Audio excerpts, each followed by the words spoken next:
효과적인 훈육을 위해 부모가 반드시 알아야 하는 것들. 중장년의 경험과 스토리 그리고 과학적으로 증명된 방법을 순차적으로 소개시켜드리겠습니다. 자식들을 키워놓고 보니 부모가 자식을 제대로 키운다는 게 참 쉽지 않은 일이라는 걸 뒤늦게 깨닫게 됩니다.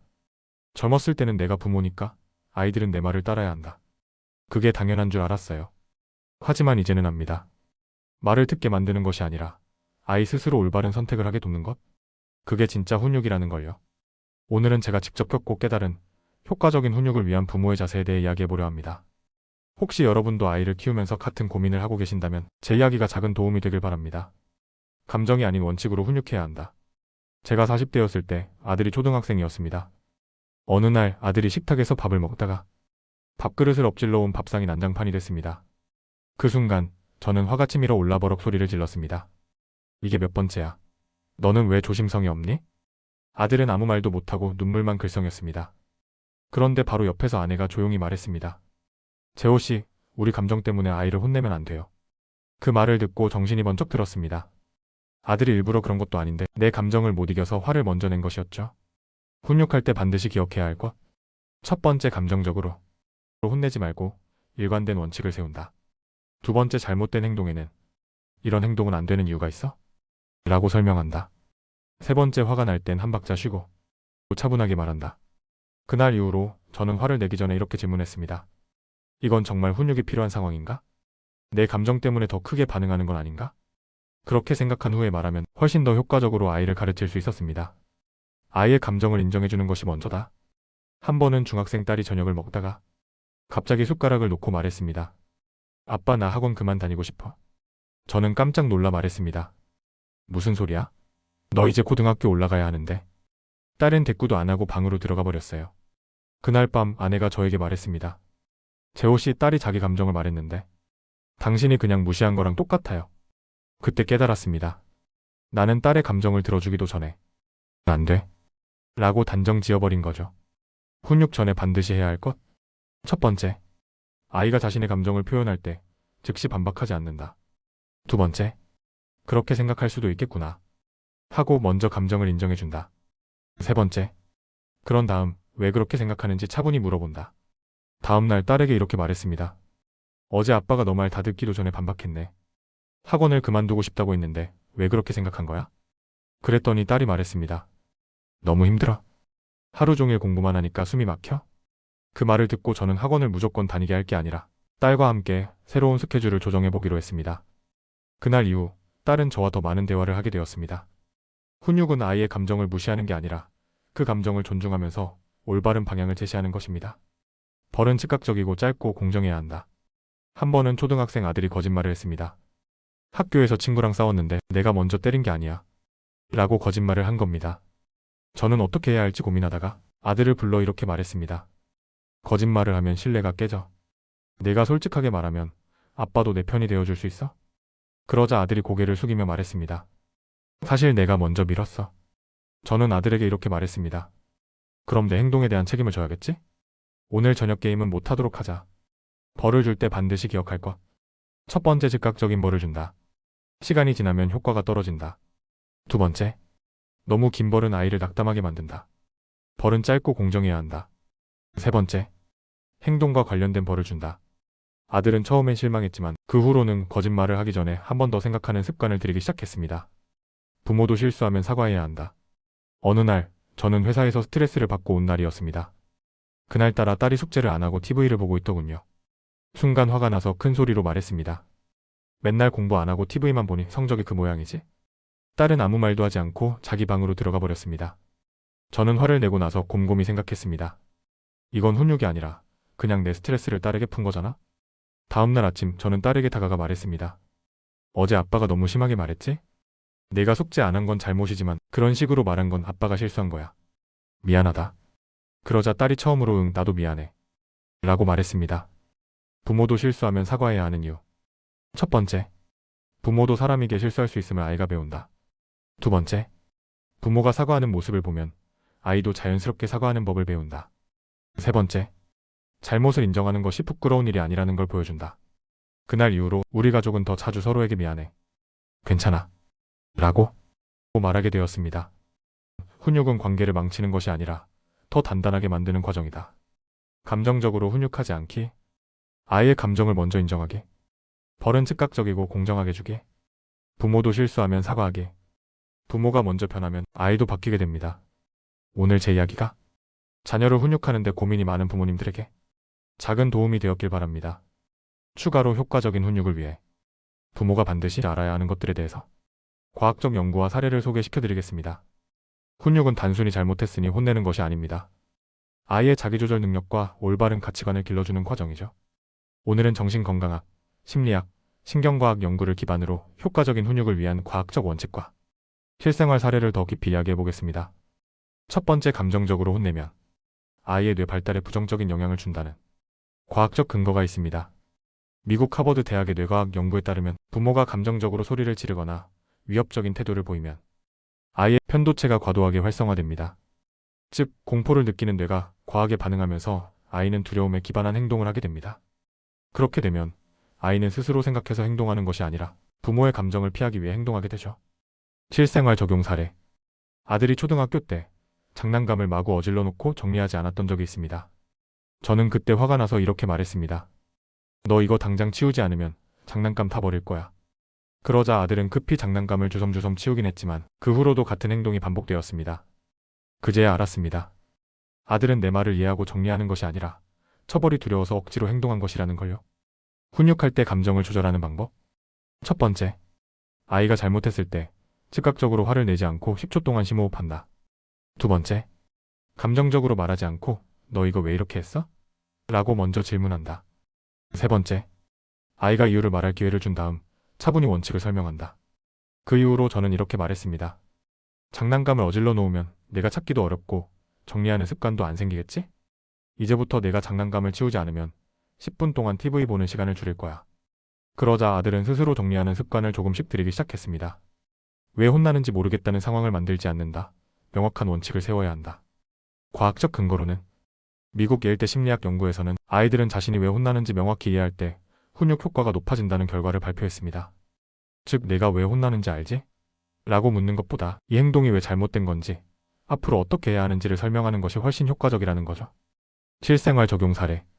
중학생 딸이 늦은 밤까지 휴대폰을 사용하다가 다음날 아침 학교에 지각한 적이 있었습니다. 저는 딸에게 이렇게 말했습니다. 너 어젯밤에도 늦게까지 폰 봤지? 앞으로 밤 10시 이후엔 폰 못 쓰게 할 거야. 그랬더니 딸이 대꾸했습니다. 왜 이렇게 간섭해? 다른 애들도 다 폰 보는데. 그때 깨달았습니다. 딸이 무조건 안 된다는 말을 들으니 반발하는 거구나.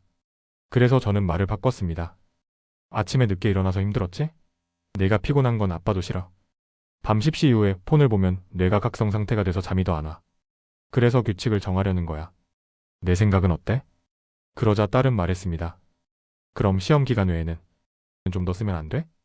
우리는 협의 끝에 시험 기간에는 밤 9시까지, 평소에는 10시 이후엔 폰을 쓰지 않는 규칙을 정했습니다. 훈육할 때 명확한 원칙을 세우는 방법. 첫 번째, 규칙을 미리 정하고 아이와 공유한다.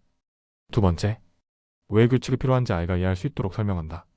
세 번째, 아이가 질문하면 대화를 통해 조정할 부분을 찾아본다. 그 후로 딸은 무조건 안 돼 라고 반발하는 대신 스스로 규칙을 지키려 노력하게 되었습니다. 아이에게 벌을 줄 때 인격이 아니라 행동을 지적한다. 과학적 근거로는 미국 컬럼비아 대학의 심리학 연구에 따르면 부모가 아이를 혼낼 때 넌 왜 그렇게 게으르니? 넌 왜 이렇게 문제야? 같은 말을 하면 아이의 자존감이 낮아지고 훈육 효과도 떨어진다고 합니다. 반면 행동 자체를 지적하면 아이는 자신의 성격이 아니라 특정한 행동만 바꾸면 된다는 것을 깨닫고 긍정적인 변화를 보인다고 합니다. 실생활 적용 사례. 아들이 초등학교 때 시험을 망치고 왔을 때 저는 이렇게 말했습니다. 내가 맨날 게임만 하니까 성적이 이 모양이지. 그랬더니 아들은 고개를 숙이고 아무 말도 하지 않았습니다. 그런데 나중에 심리학 책을 읽다 보니 아이의 성격이 아니라 행동을 지적해야 효과적이라는 걸 알게 됐어요. 그래서 다음부터는 이렇게 말했습니다. 시험이 어려웠구나. 다음번엔 어떻게 하면 더 잘 볼 수 있을까? 그러자 아들이 말했습니다. 아빠, 이번에 단어 외우는 걸 대충 했어. 다음엔 좀 더 제대로 해볼게. 훈육할 때 아이의 인격이 아니라 행동을 지적하는 방법? 첫 번째, 넌 왜 그래? 대신 이 행동이 왜 문제가 될까? 라고 질문한다. 두 번째, 다음엔 어떻게 하면 좋을까? 라고 해결책을 함께 고민한다. 세 번째, 아이 스스로 개선할 수 있도록 유도한다. 그 이후로 아들은 아빠가 나를 비난하는 게 아니라 더 나아질 수 있도록 도와주려 한다고 생각하기 시작했습니다. 효과적인 훈육은 아이와 부모가 함께 성장하는 과정이다. 감정적으로 혼내지 말고 차분한 태도를 유지한다.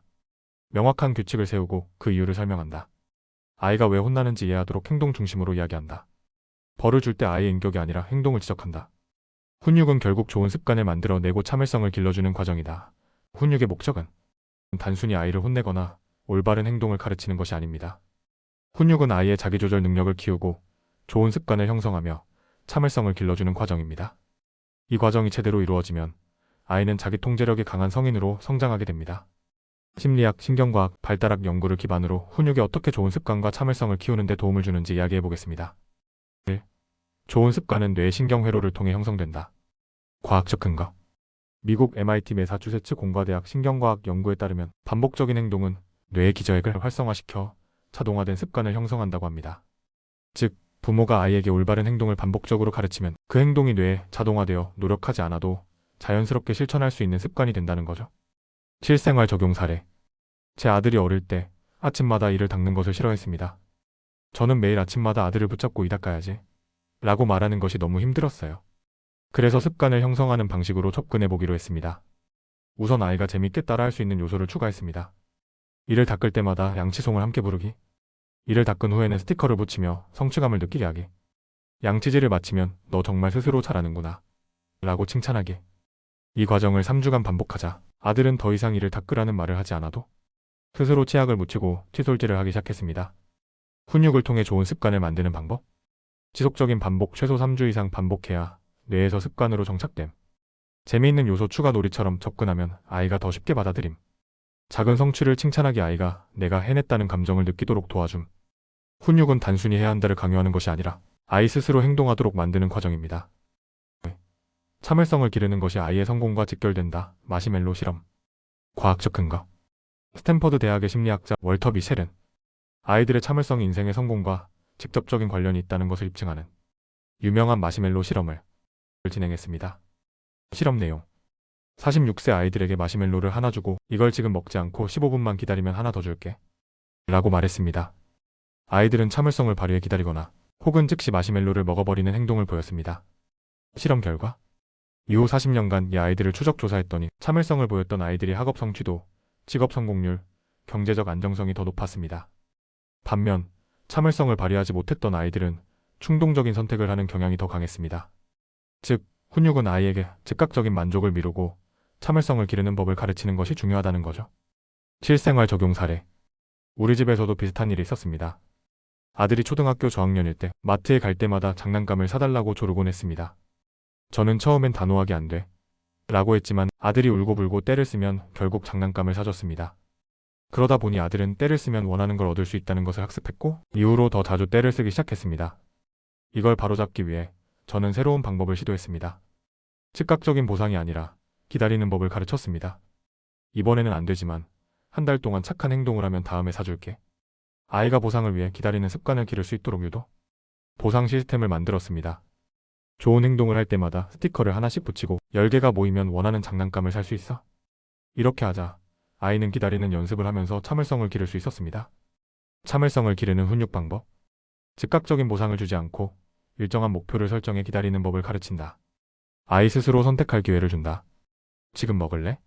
아니면 기다렸다가 더 큰 걸 받을래? 작은 성공 경험을 반복해 참을성이 강화되도록 한다. 훈육은 아이의 단기적인 행동을 바로잡는 것이 아니라 긴 인생에서 스스로 절제할 수 있도록 돕는 과정입니다. 3. 자녀가 스스로 동기부여할 수 있도록 도와준다. 내적 동기론. 미국 로체스터 대학의 심리학자 에드워드 대시와 리처드 라이언은 사람이 행동을 지속하는 이유는 외적 동기 보상, 처벌보다는 내적 동기 즐거움, 성취감가 더 중요하다는 것을 발견했습니다.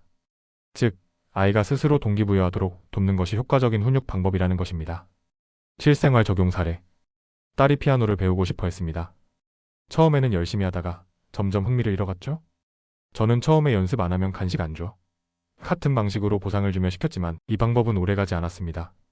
그래서 다른 방식으로 접근했습니다. 자기 결정권을 줬습니다. 네가 좋아하는 곡을 연습해볼래? 딸이 스스로 선택할 수 있도록 유도하여 작은 성공을 경험하게 했습니다. 와, 이번 곡은 처음보다 훨씬 잘 치네.